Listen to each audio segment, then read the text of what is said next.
3 दिन, 3 तिथियां, 3 बार, 3 नक्षत्र, 3 घड़ी, 3 पल, जिसमें बाबा शूल भी धारण करते हैं। और शूल अकेले धारण नहीं करते महाराज, जो धतूरा होता है ना, दर्शन करें धतूरे के, कांटे कांटे सा होता है धतूरा, तो वो धतूरे के साथ में बाबा शूल धारण करते हैं, बेलपत्री के शूल को। ये बहुत बहुत आनंदमय कथा है महाराज जी, जिसके जीवन में हमेशा कांटे ही मिले हैं। बेटी बड़ी हुई तो घर में मायके में दुख देखा, और मायके से गई ससुराल में तो ससुराल में दुख देखा। ससुराल में भी दुख देखने के बाद में भी पति को बहुत कुछ काम खुलवाया, बहुत धंधे खुलवाए, नौकरी लगवाई, पर वो पति बार बार छोड़ कर आ गया, बार बार तकलीफ भोग रहा है, बार बार कष्ट भोग रहा है। फिर थोड़े दिन काम करता है, थोड़े दिन छूट जाता है, फिर व्यापार में बढ़ता है, फिर छूट जाता है, फिर कोई दुकान खुलवाई, थोड़े दिन अच्छी चली, फिर वापस वहीं घर पर आकर बैठ गया। अर्थात उसके जीवन में वो शूलता चल रही है। तो बाबा देवाधिदेव महादेव कहते हैं, ये 3 घड़ी, 3 पल, 3 नक्षत्र, 3 समय, 3 दिन में जो शूल मुझे समर्पित करता है, उसके जीवन से मैं शूल हटा देता। वो 3 दिन लिखे स्कंद पुराण में। महाराज, बैसाख महीने में जो प्रदोष आती है, बैसाख के महीने में बहुत ध्यान से सुनना भाई, जो अपनी जिंदगी से बहुत तंग आ गए हो, परेशान हो गए हो, कष्टमय जीवन जी रहे हो, बहुत दुखी हो गए हो, उनके लिए ये स्कंद पुराण का चरित्र फिर मिले ना मिले, आप प्रेम से सुनिए। भाव पहला, बैसाख महीने की प्रदोष,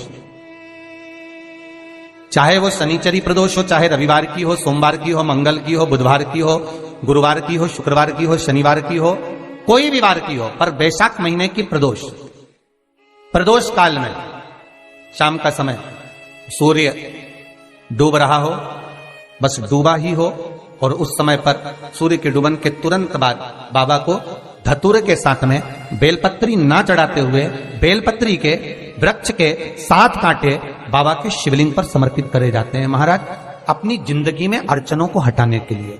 फिर आप जिस व्यापार में उतरे, जिस व्यवसाय में उतरे, जिस नौकरी में उतरे, आप दिल से करें, आपको तरक्की मिलेगी। आप हार नहीं सकते, नीचे नहीं आ सकते, उन्नति पर ही चढ़ेंगे। एक वैशाख मास की प्रदोष। दूसरा, शिवरात्रि के दिन मध्याह्न का समय महाराज, जो बड़ी शिवरात्रि होती है माघ की, बड़ी शिवरात्रि के अंतर्गत मध्याह्न का समय, दोपहर के ठीक 12 बजे, चाहे फिर वो कोई भी दिन हो महाराज, शिवरात्रि जिस दिन पड़ रही हो उस दिन भी धतूरे के साथ बाबा को 7 कांटे बेलपत्री के वृक्ष के समर्पित होते हैं महाराज। इसमें आप ये वाले जो कांटे हैं, जो शिवरात्रि के दोपहर 12 बजे वाले हैं, अगर कोई मदिरा पीने वाला हो, व्यसन में डूबने वाला हो, कोई जुआ खेलने वाला हो, कोई गलत वैश्यावृत्ति करने वाला, या अपने मार्ग से विचलित कोई व्यक्ति है, उसके लिए भी ये कांटे बहुत काम आते हैं महाराज। दूसरा, पार्वती, तेरे द्वारा तेरे नयन अश्रु से जो प्रगटा हुआ बेल का वृक्ष है, द्वितीय शूल में वहां धारण करता। तृतीय शूल, तीसरा शूल जो वर्णन करा गया महाराज, भगवान श्रावण के महीने में जो भी दूसरा सोमवार पड़े, जो भी पड़े, श्रावण के महीने का जो दूसरा सोमवार होता है, उस दूसरे सोमवार में रात्रि के समय पर, अर्थात शास्त्र अब घड़ी और पल का स्मरण करेंगे तो रात्रि के बजेंगे 10 से 12 बजे महाराज, 10 से 12 के बीच में धतूरे के साथ बाबा को शूल समर्पित होता है महाराज। ये भी हमारी बाधाओं को, हमारी तकलीफों को, व्यापार व्यवसाय के लिए, नौकरी सर्विस के लिए, बहुत सारे एग्जाम में आप बैठ लिए, गवर्नमेंट एग्जाम के लिए बैठ लिए, नहीं हो रहा, ये 3 बार मेरे शंकर को बेलपत्री के वृक्ष के शूल समर्पित होते हैं, उसका आनंद पाना और उससे अपने को सुख प्राप्त करना। कि बाबा भोलेनाथ जी के नयन अश्रु से जो प्रकट हुआ वो रुद्राक्ष का पौधा है, माता पार्वती के नयन अश्रु से जो प्रकट हुआ वो बेलपत्री का पौधा है, और उमा और महेश, जिस महेश के वंशज है महेश्वरी, जिनकी 12 खाम प्रगटी है भगवान महेश के द्वारा, वो महेश और उमा और महेश का जो चरित्र है, कि उमा और महेश का जब प्रागट्य हुआ, उमा और महेश जब दोनों आनंद में विभोर होकर जब चलते हैं, और दोनों के बैठने से तप मुद्रा से जो पौधा उत्पन्न होता है वो शमी का पौधा है, शमी का पौधा। तो एक बात ध्यान रखिए, शिव जी के द्वारा जो निर्मित हुआ उसमें कोई शूल नहीं है, उसमें कोई कांटे नहीं है। पार्वती के द्वारा जो निर्मित हुआ बेलपत्री का पौधा, उसमें कांटे हैं, और पार्वती के मिलन से भी जो उत्पन्न हुआ है शंकर के साथ में, उसमें भी कांटे हैं, शमी के पौधे में भी कांटे हैं। शमी के वृक्ष में भी कांटे।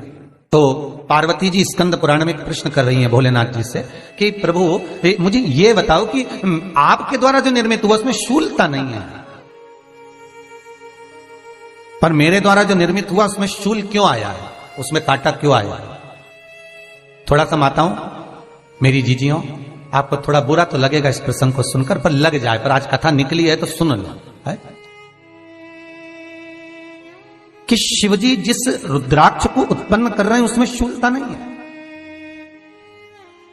पर पार्वती जी जो संग में मिली हैं उसमें भी शूलता है, और पार्वती के द्वारा जो प्रकट हुआ बेलपत्र उसमें भी शूलता है। तो भगवान महादेव बोलते हैं, पार्वती मैं तुझे कुछ कहूं और कहने पर तुझे तेरे हृदय में कोई बात चुभे, शूल लगे तो मुझे ठीक नहीं लगेगा। नहीं नहीं नहीं, आप कहिए प्रभु, मैं सुनने के लिए तैयार हूं, आप तो बोलो कि कारण क्या है। भगवान कहते हैं, पार्वती बस अंतर इतना है, नारी का जो स्वभाव होता है, स्त्री का जो स्वभाव होता है, उसके हृदय में छोटी छोटी बात के शूल बहुत होते हैं।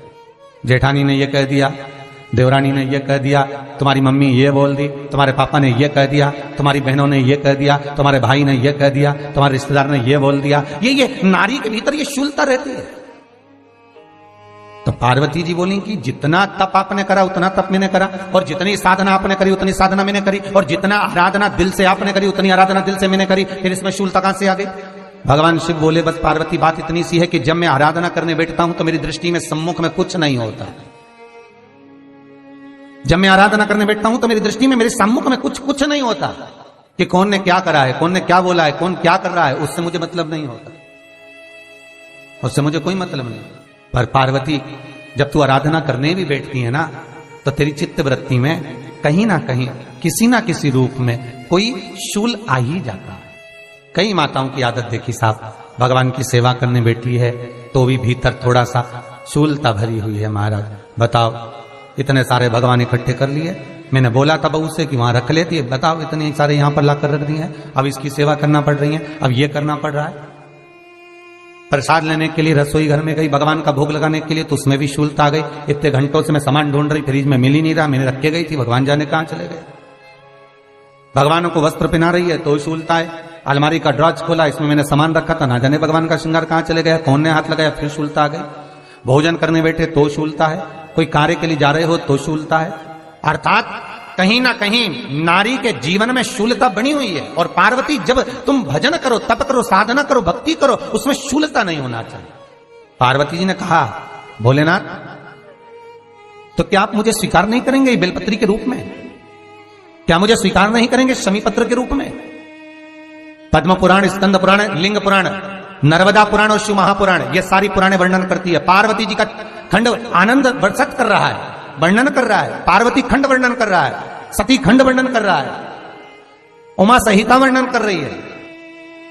क्या आप मेरा ये बेलपत्र का स्वरूप आप धारण नहीं करेंगे? इसमें शूलता इसलिए भगवान कहते हैं, नहीं धारण तो करूंगा पर शूल धारण नहीं करूंगा, मैं शूल धारण नहीं करूंगा। मतलब बेलपत्री में जो कांटे लगे रहते हैं, बेलपत्री की उस डाली के अंदर जो कांटे शूल रहते हैं, भगवान शिव वो धारण नहीं करते। आप उस बेलपत्री को आप बड़े प्रेम से, आनंद से पत्ते को निकाल लीजिए, तोड़ लीजिए, उतार लीजिए, और फिर भगवान को वो प्रेम से समर्पित करो तो भगवान स्वीकार करना। पर भोलेनाथ, ये बेलपत्री का जो वृक्ष है मेरे नयन अश्रु से उत्पन्न हुआ है, मेरे द्वारा उत्पन्न हुआ है, फिर तो इन कांटों की कोई महत्वता ही नहीं है, इन शूल की कोई महत्वता नहीं है। पार्वती केवल